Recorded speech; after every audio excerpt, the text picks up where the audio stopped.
Good evening, everyone. Welcome to the Federation for Children with Special Needs, our Connecting Families event this month. As you might have heard, we are recording this session, so we're going to hold all the questions till the end. We also have this event will be hosted with access to our software interpretation. And if you go into the chat, you'll be able to click on the link to be able to access that support. And tonight I'm welcoming both Epic and Triangle. Sounds like a cool thing, isn't it? The Epic Triangle.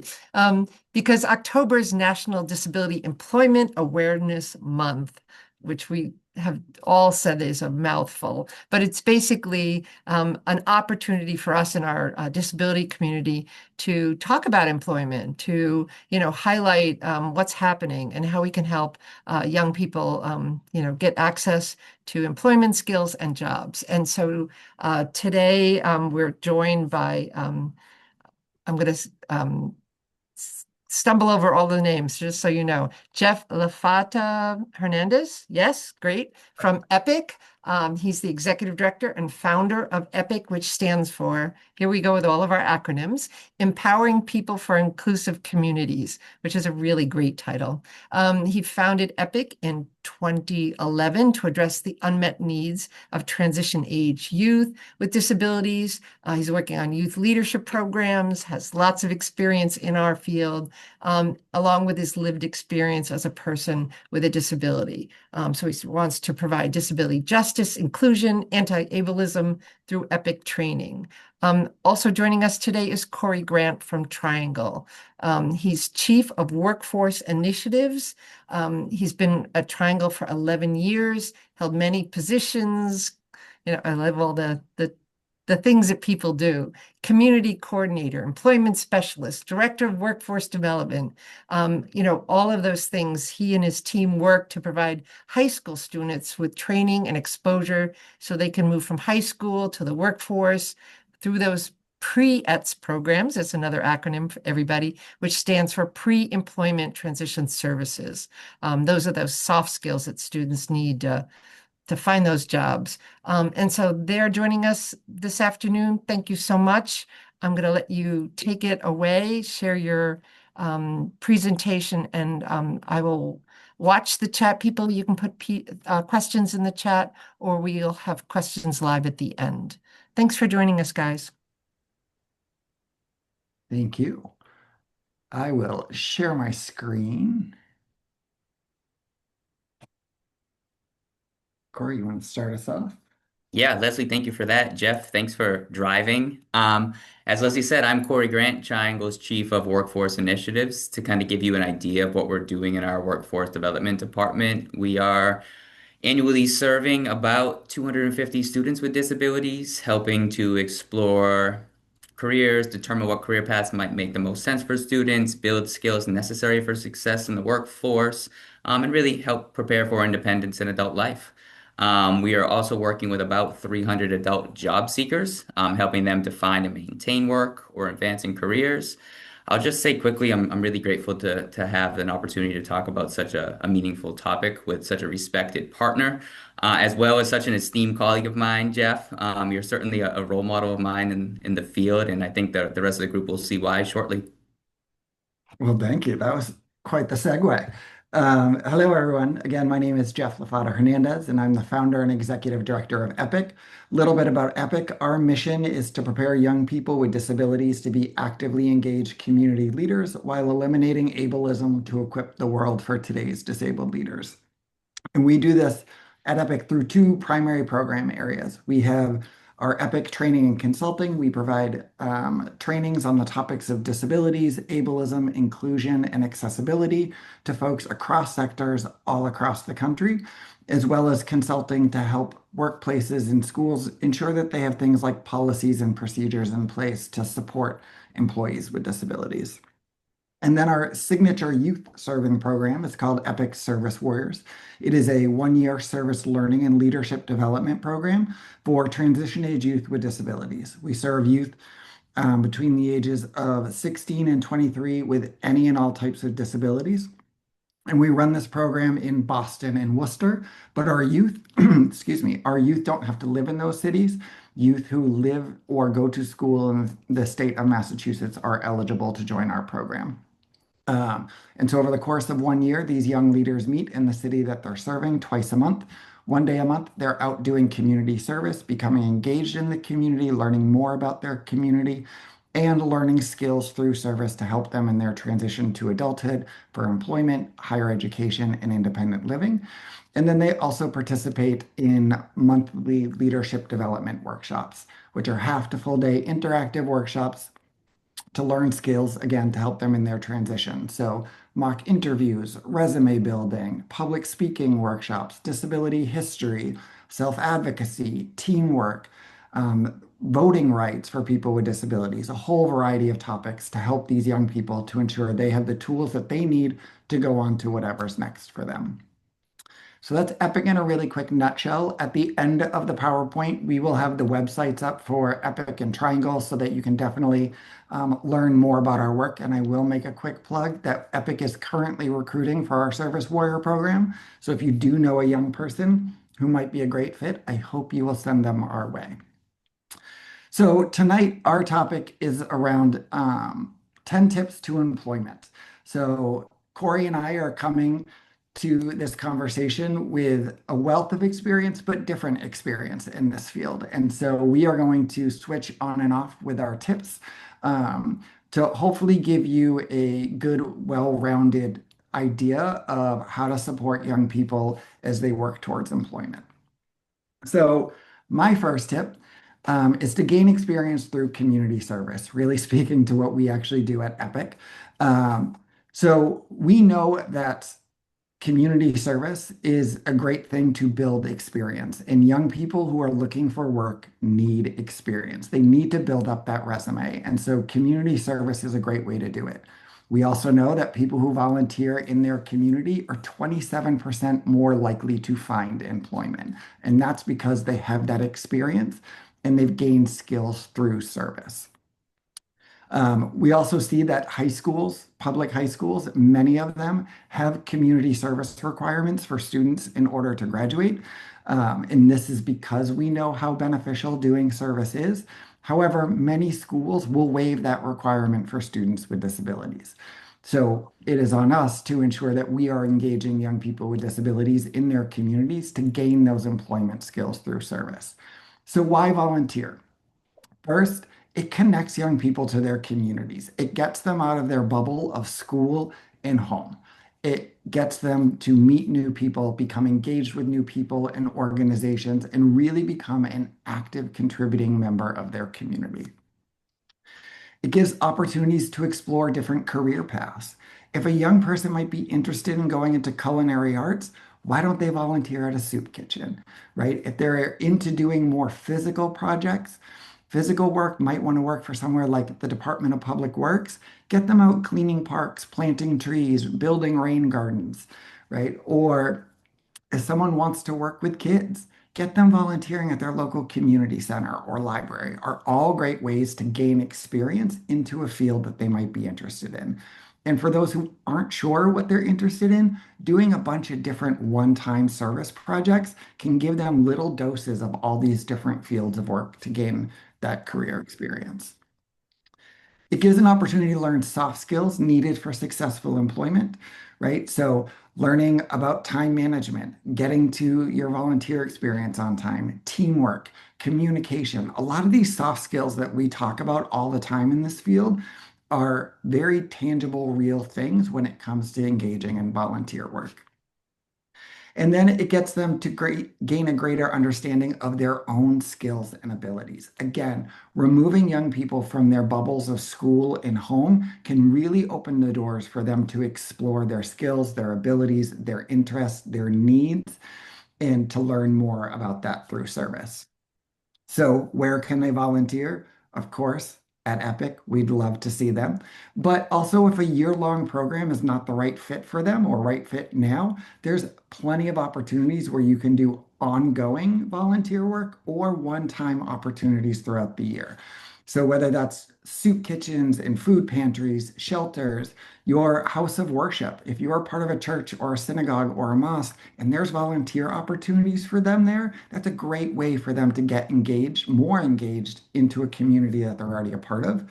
Disability organizations, community centers, anywhere. Right now, nonprofits all across the state are looking for volunteers. So there's plenty of opportunities out there.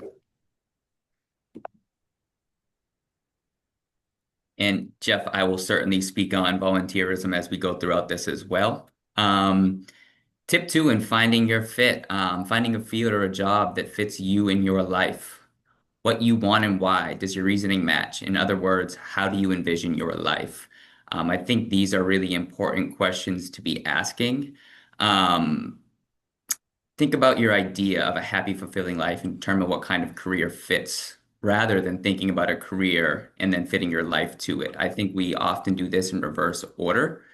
I want people to be considering what investments they're willing to make when trying to determine what types of fields might be beneficial for individuals, what type of career paths people might want. I don't want people to dream. I want people to make plans, and really consider what it's going to be like to carry those plans out, thinking about if they have the means meaning time, money, and other resources. Later on in this presentation, we'll talk about making investments into ourselves and to become qualified to do certain work. But I want people to ask and be realistic with themselves when are determining if they have the skill sets to do certain jobs. Some fields are more competitive than others. If people have the skills, great. Get to planning and get to action. If not, don't worry. That means there's a better career path out there that's a better fit for someone and their life. Again, I encourage young job seekers and their support teams to first consider what they want their lives to look like. Some ways to do that, some sample questions someone might ask is, do I want to live on my own? Do I want to own my own home, live in an apartment? Do I want to live in another part of my hometown, the state, the country, the world? Do I want to get married? Do I want to start my own family? Do I want to be heavily involved with my community, a religious group, involved in a cause? Do I want to stay close to home, be close to my family? To sum up all these questions, I think you can kind of label them as asking to what level of independence does one want to have? Let your job or your career be the means to the life you wish to lead. As we get deeper into this, Jeff, you'll inspire us all with your thoughts on independence and interdependence. But before taking a random stab at something or before picking something and pursuing it relentlessly, make sure that that thing is going to fit your life. Consider your strengths, your interests, your values, the labor market, qualifications, which we'll dive deeper into, but the experience, education, and training that you'll need. Awesome. So tip number 3 is to raise the bar. One of the most significant barriers to successfully obtaining and keeping employment for youth with disabilities is low expectations from well-meaning adults. We all do this at times. We want to protect young people. We want them to succeed. We don't want them to experience failure. And oftentimes, what that ends up meaning is that we're lowering the bar for young people. It is very common for when young people are coming into Epic thinking about applying. I have so many conversations every year with parents, guardians, and teachers saying, I don't know if they can do this. I don't think this is right for them. And I always say, let them apply and let us figure that out, right? A fresh set of eyes can always be a good thing. So, as adults, we often unintentionally limit opportunities due to our own assumptions and worries. So, how do we solve this? First, let the young person lead when it comes to their interest and employment goals. You can support them in that. You can give them ideas, help explore those things. Again, doing internships or community service might be great ways to do that. But supporting them and let them lead the way. Don't project your own worries on a young person. But instead have open dialogue about potential barriers and need support. This brings up a memory for me at Epic. That's a great example of this. We were planning a large scale community service day where outside volunteers came in, and the Epic Service Warriors, the young people in our program, led teams of volunteers in repainting a Boston public school. So they were each assigned to a task, and all of the teams, except for one of them, were painting classrooms. And another team, one team by themselves, was creating school supply kits. And as staff, as we started to assign youth to these projects, we got to a youth who was in the program that year that was blind. And we went, okay, we need to put him on school supplies because he can't do the painting. He can't lead that. And then all of a sudden, we checked ourselves really quick and we said, why can't he do that? Why are we deciding that he can't do that? Because we're worried that he's unable to do it because of his vision. So instead, we sat down with him. We talked it out. With him, we said, what are the positives? What could be difficult here? What are your needs? How do we keep it in mind? And at the end of the conversation, we said to him, it's up to you. Do you want to be leading a painting project or do you want to do the school supplies? And he said, when you first sat me down, I wanted to do school supplies because I didn't think I could paint the room. But now I want to try painting the room. We figured out how to do it, figured out how it can be accessible for him to lead others in doing it. And he pulled it off perfectly, just like all of his peers. But that was a great example of us catching ourselves in our own worries about something, but instead giving him the opportunity to talk it out and figure out what was best for him. And then last, provide opportunities for youth to learn what is possible or not possible on their own. It is much better if a young person can learn on their own by trying something out that maybe I'm not able to do this. I'm not qualified to do it. Or my disability, because unfortunately, some disabilities would disqualify you from certain roles or positions. If you're legally blind, you can't become a pilot, right? But it's much better to put a young person in the position to learn about planes and go visit an airport to realize, oh, this isn't the right fit for me. What else can I do in this field? And giving them the opportunities to learn that instead of us telling them that they can't. Tip 4, lose the entitlement. The job and the life you want comes with work. A message I'm constantly portraying to people that we are supporting job seekers we're working with is that you cannot skip steps. I'll get more into that, but we've discussed determining what investments you're willing to make. But please also consider that even if you have the degree or competence, you might not be qualified or marketable in the eyes of an employer. Becoming qualified to do a job is commendable, right? I talked a minute ago about not dreaming and doing, putting plans into action. But that's often only the beginning. Because you've gotten a degree or obtained a certificate or put in the training hours, you may not be done paying your dues. How to stand out? Do what others are unwilling to. Take advantage of every opportunity. Treat every job like your dream job and every person that you're working with like the supervisor at your future dream job. This means you might need to take a job that you're overqualified for. I hear it all the time and I understand the frustration. But by doing so, you can build your resume, gain references while building your confidence, expand your skill set while honing your skill set. There's a lot more that goes into mastery than 10,000 hours, but you do need to put in your time. It may be in a role that seems frustrating or beneath your training level. This is something that all job seekers go through, whether disabled or not. You may even need to volunteer. Here we go, Jeff, building off one another, in or around a field of interest, taking on an internship, maybe even possibly unpaid. And yes, these are people that might have went to school for 2, 4 years, who have been through apprenticeship programs.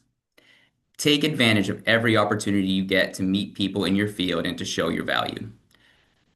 So many make the mistake of becoming discouraged because they're not in the job that they want right away, or the job that they envisioned looking like they did when they kind of planned it out in high school.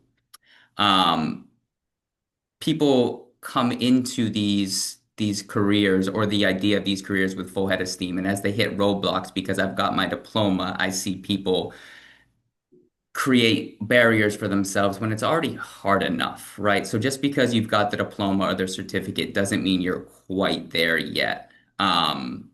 You've worked so hard to become qualified and you are qualified. Now, I think by putting these things into place, you also become more marketable. But by getting discouraged and putting in and not putting in your full effort, despite being in a role that might be frustrating or beneath your training level, you're just going to prevent yourself from being able to rise to the next job, the one that you really want, and you risk becoming stuck where you're at. Before I move on to the next slide, I do see that folks are raising their hand and have questions. We're going to take questions at the end because we're recording this right now. We're going to go through the presentation and then we'll open up for questions when we stop the recording at the end. But if you do have questions in the meantime that you don't want to forget, please feel free to put them in the chat. So next, tip 5 is knowledge build self-advocacy skills. So being a self-advocate is one of the most important things that a young person with a disability can learn as they transition into adulthood. It's going to help them in every area of their life, not just employment. So how do we make sure that this happens and how do we support them? First, I can't stress this enough. By the time a young person becomes quote unquote transition age, youth should know that they have a disability and what that disability is, right? Oftentimes, as parents, guardians, mentors, supporters, teachers, we either assume they know and we don't talk about it, or out of fear of upsetting a young person or being taken in a negative way, we shield them from this information. Instead, we need to be talking about this information with them and presenting it in a way so it becomes a tool of empowerment and pride. Having a disability is not a negative thing. Our society may have put ideas around disability that it is negative. It is not, right? It is a part of the human condition. And just like any other part of someone's identity, we can build empowerment and pride in that. But knowing that you have a disability and identifying as a person with a disability or disabled, it is going to set you up for the future to go ahead and get the accommodations that you need and to advocate for yourself when you need it. Next, teach students or young people about their support needs and accommodations, right? A lot of times, young people don't even know what accommodations they're getting or support they're getting, whether that's at school or at home. Because oftentimes, as adults, we know what they need, we just step in and we do it, right? We have limited time during the day, but also we already know. So we're just doing it without even thinking.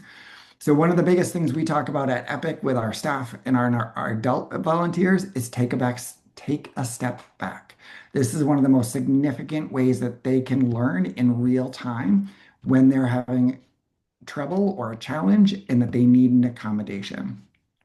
Also, make sure when you're providing accommodations that you explain what the accommodation is and why you're providing it so that they have that tool and knowledge for the future.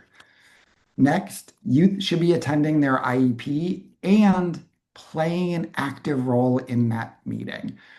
All young people legally are required to be, who are transition age, are required to be invited to their IEP, but they should actually be there.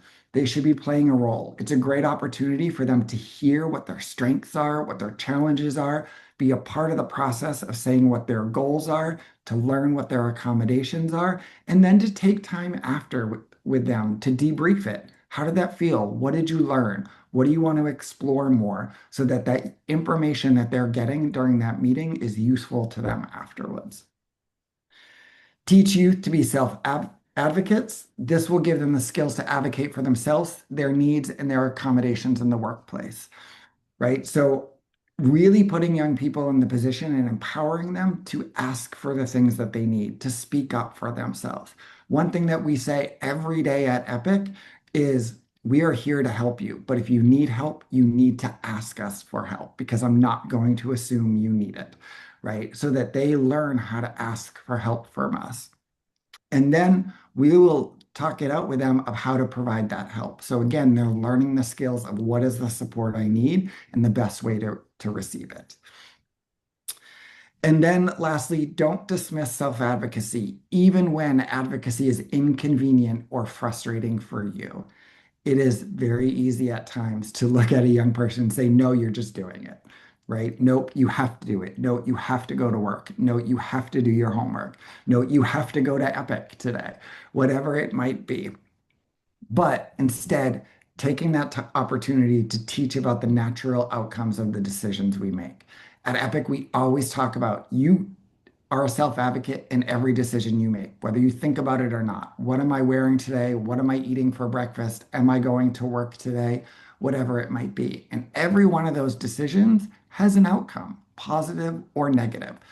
So if a young person is saying, I would much rather play video games today than go to my new job, I have sick time, I can call out, instead of dismissing it, having a conversation with them of, you're a self-advocate, you can do that.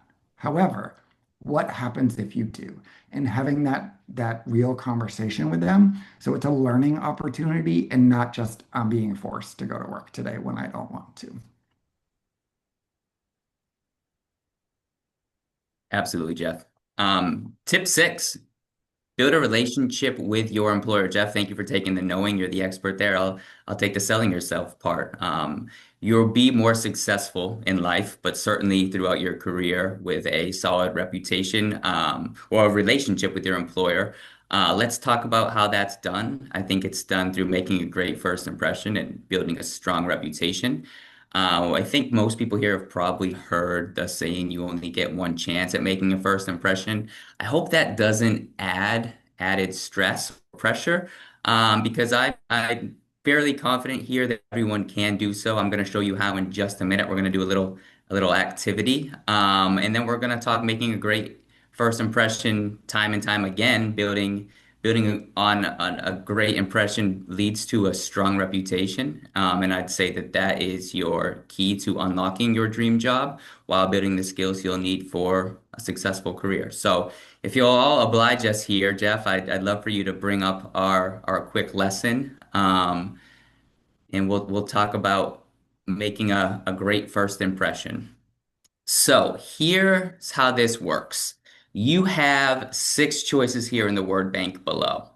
I want you to take, I'm going to give you 30 seconds when I'm done explaining, and pick in order the top three options from below that you think, and this is subjective, but you would consider the most important to making a great first impression. I'll read them to you quickly.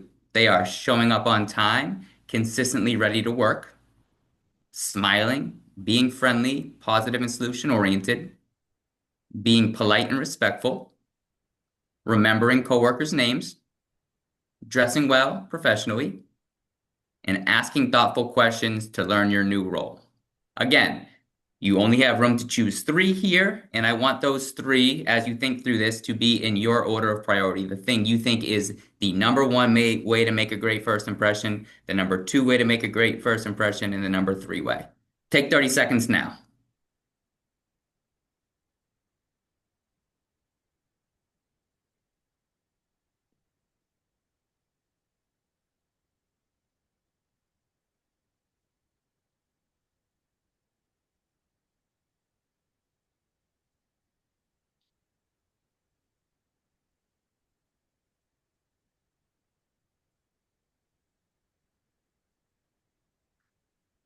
Okay. I hope you all had a minute to think about this. We could talk about this and we could debate. This is a lesson we do with a lot of our students. This isn't really the format for that, but I'll say this. All of these options here have merit. All of these options are ways to make a great first impression. I think what's really important is that you realize that some of these fit you, right? You can do certain things here. So picking the options that are most comfortable for you, most fitting to your temperament, personality, do just that. Let's say you don't put much credence into your dress. That's fine. Make up for that by showing up on time, consistently ready to work. Let's say you have a lower affect or struggle to maintain eye contact. Let's say you present as anxious. That's not a problem. You can make up for that by remembering coworkers' names and asking thoughtful questions. You all have the ability, the skill set to make a great first impression. And that's one great way to build a strong relationship with an employer. Jeff, if you'll go down to the next page, let's talk next step from great impression to strong reputation. And again, a strong reputation is a great impression day after day. So this is the same game here. I'm going to give you 45 seconds now because you've got eight choices below. Again, you only have room for three options, right? In order, most important way to build a strong reputation in your eyes, in your opinion, the second most important way, and then the third most important way. Yes, you will have to omit five options here. I will read through the choices for you and then give you 45 seconds to determine what you think is the best way to build a strong reputation. A, being helpful, asking your boss or coworkers what else you can do to help. This is a way of showing initiative. B, covering shifts for your coworkers, coming in on off days or staying late. C, always being honest and working with integrity. D, surrounding yourself with or making friends with the hard workers, not the negative coworkers or the slackers. I said it. E, having a confident demeanor, body language and tone. F, handling stress well and remaining professional and calm, remaining positive and solution oriented. And G, consistency, regular hard work, maintaining a positive attitude, and always being on time. All right, 45 seconds starting now. Top three in order of priority. The best way to create a strong reputation down to the, I guess, second and third best.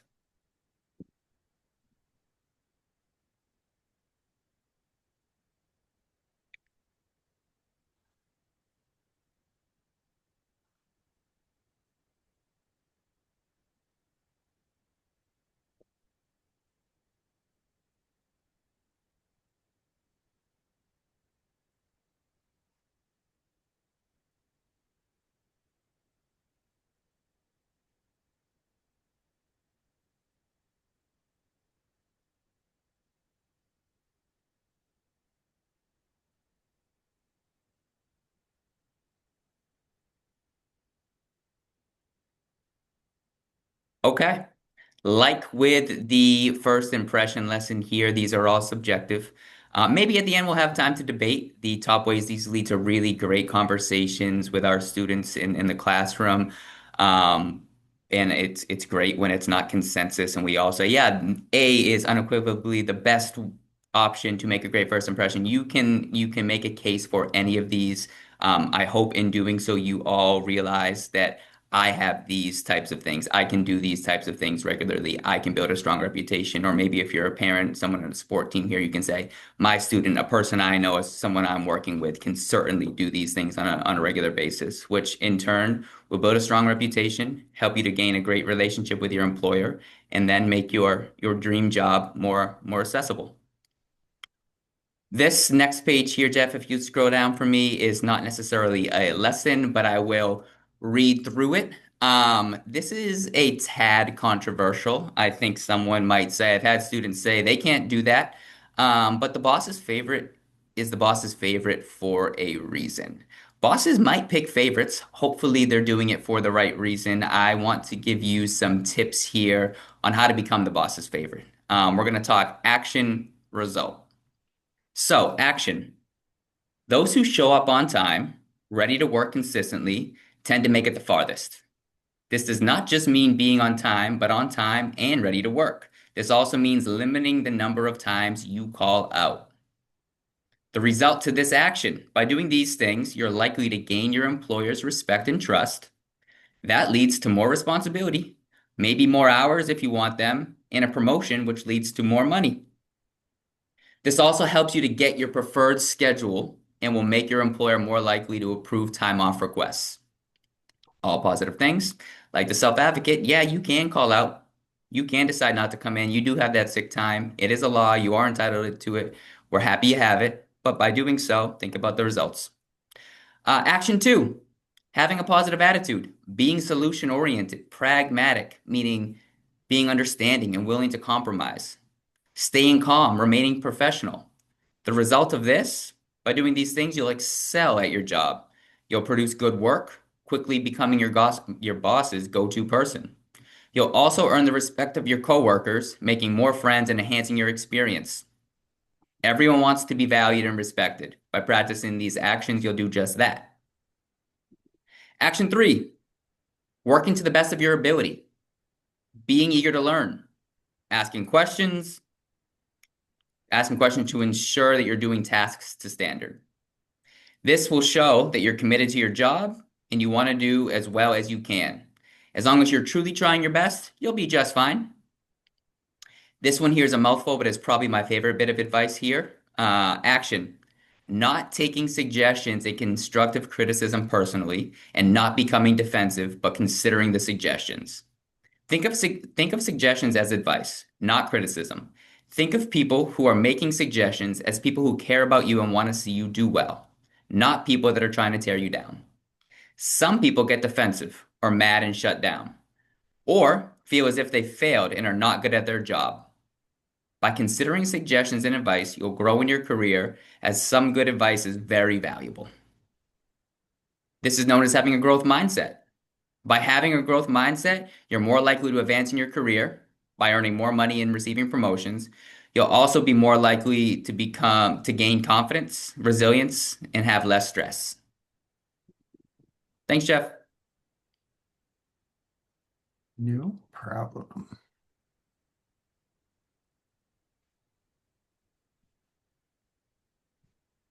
Great. So, tip 7, failure is okay. Everyone experiences it, right? I don't know about you all, but my road from high school graduation to where I am now was not a smooth, straight path, right? So, understanding that failure, mishaps, mistakes are going to happen, and that's okay. And the one thing I always love to stress to folks, especially when I'm talking about the young leaders at Epic, if they're going to fail anywhere, I'd rather them fail with me in the safety of Epic where we can process that and work through it. And so that's the same thing with family, with teachers in the classroom, creating those safe spaces so that this is okay and we can learn from it. Now is the safest and best time for youth to go through these experiences and learn how to process and navigate them. So the first step is helping them process those feelings, whether they are mad, sad, frustrated, angry. Those are all valid feelings when failure happens, and helping them process that. Then, how do we learn from failures? So having open conversations with young people after this experience. What happened and why did it happen? Right? What could I do differently next time? And are there accommodations or supports that could have helped me avoid this so that young people are thinking about this for the future? And then lastly, in this step is assisting in problem solving and next steps. We don't want to stop the conversation with just, I'm frustrated and this is why it happened, but how do we now move forward? What are the steps that we are going to take to do better at work, to continue on the path that we want to pursue? And how do we do that in the right way for us? Yeah, Jeff, that's such great advice. I mean, I say often that my favorite human right is the right to fail, and people think I'm mean for that, and it's not at all the case. I don't like seeing people fail, but failing means you tried. It means you had a choice and said, I want to do that thing. And I don't like watching people fail, but I love what happens after, right? The growth, um, learning, it's such a beautiful thing. So the right to fail is so important. Um, Okay, my bit here on navigating success. Tip 8, to advance in career and life. We all need guidance. I work with hundreds of students on an annual basis. A lot of them say, "Hey, mister, respectfully, I don't need your help. I already have a job. I can get a job at any point." And I say, I believe that with my full heart. And even if I didn't, it doesn't matter because you have the resume to prove me wrong. Some students might need support finding jobs, others don't, but we can all benefit from guidance and insight into the big picture. You got to use failure and trials to your advantage to speak to what Jeff and I are saying here.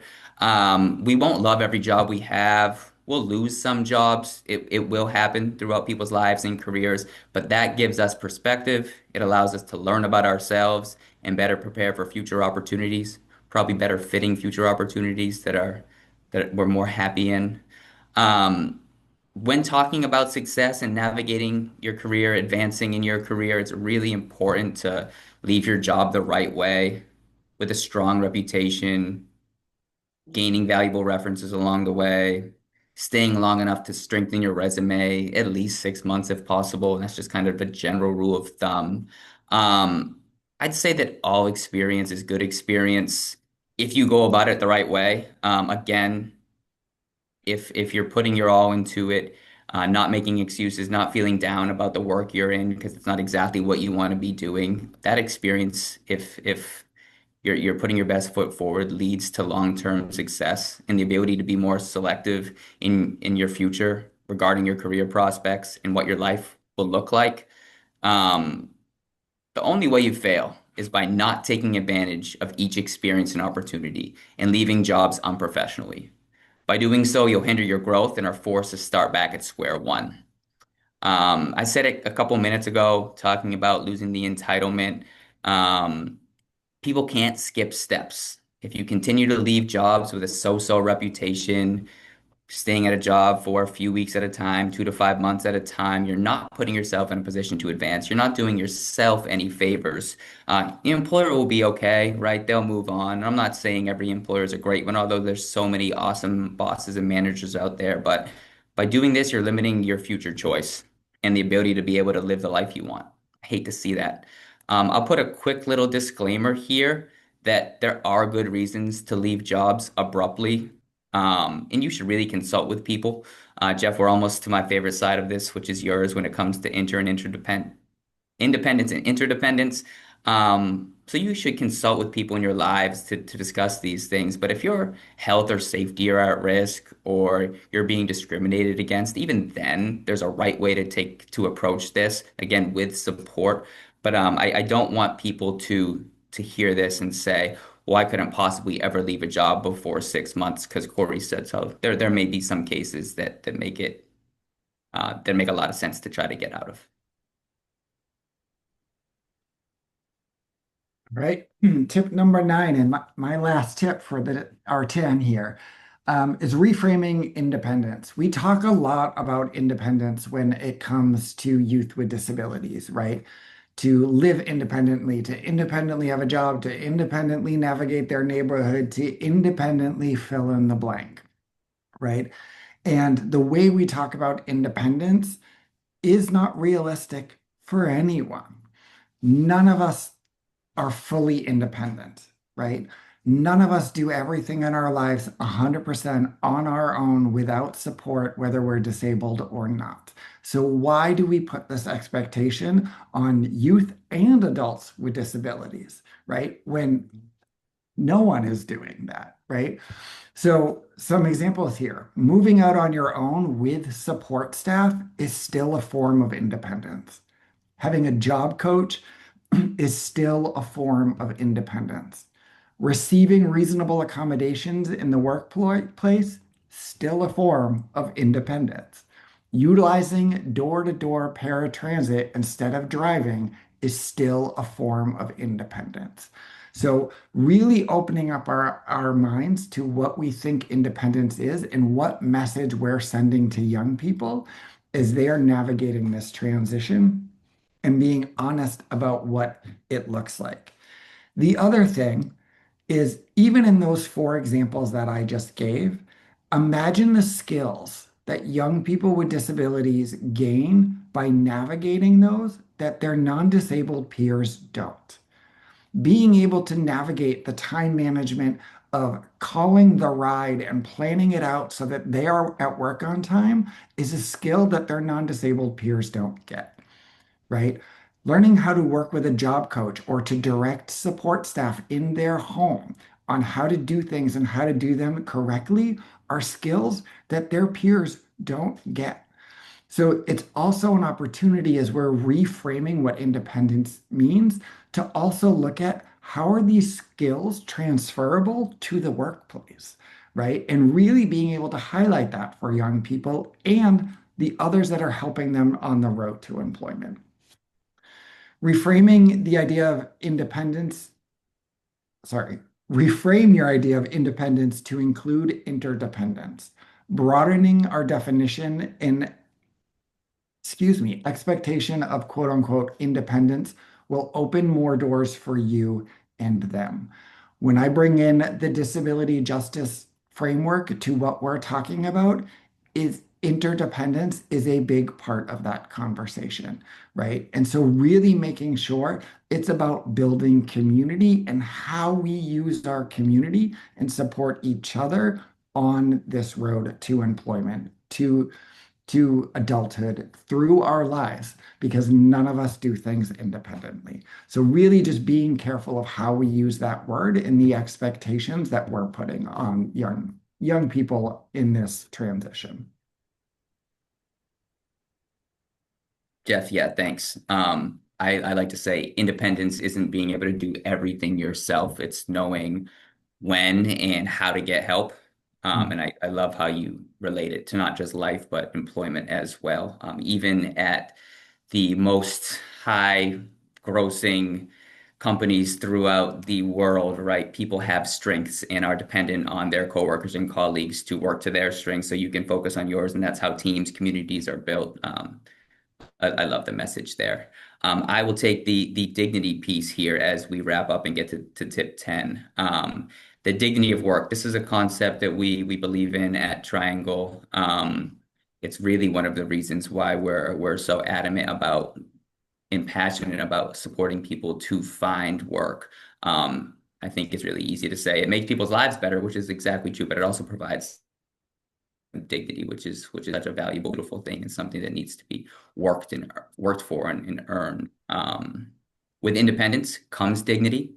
Independence through work is our focus here, but independence in other parts of life as well. All work done with integrity promotes dignity. This doesn't mean you'll love every job you do, but it does mean every job you hold in your life provides an opportunity to obtain dignity, related to your career path or not. But I think I've hopefully made an okay case here that every job relates to your career path if you go at it with the right attitude. By working and going through hardships, you grow in ways that lead to long-term success, which I'd define by choice and a life that aligns with your values. I hope by putting these tips into practice, I mean, by putting these, I hope you'll put these tips into practice, yes. But by doing so, we can't assure success in any one field. But what I can guarantee is that you'll increase your chances of leading a life you envision, with employment playing a vital part. Awesome. So that is our 10 tips to employment. In a minute, we will stop the recording so that we can have questions that aren't being recorded and have a little more conversation if folks want. I do want to say if you want to learn more about Triangle or Epic, our websites are on the screen now, and you all, I think, will be getting a copy of this PowerPoint. So you'll get a copy that will have our websites there to learn more about the work of Triangle, our Epic's work, the Service Warrior program, another plug there, still recruiting.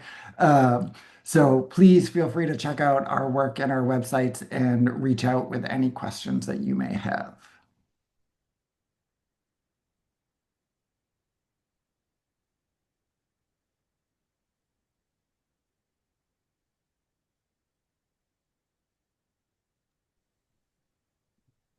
Rebecca, I'll let you close out because Okay.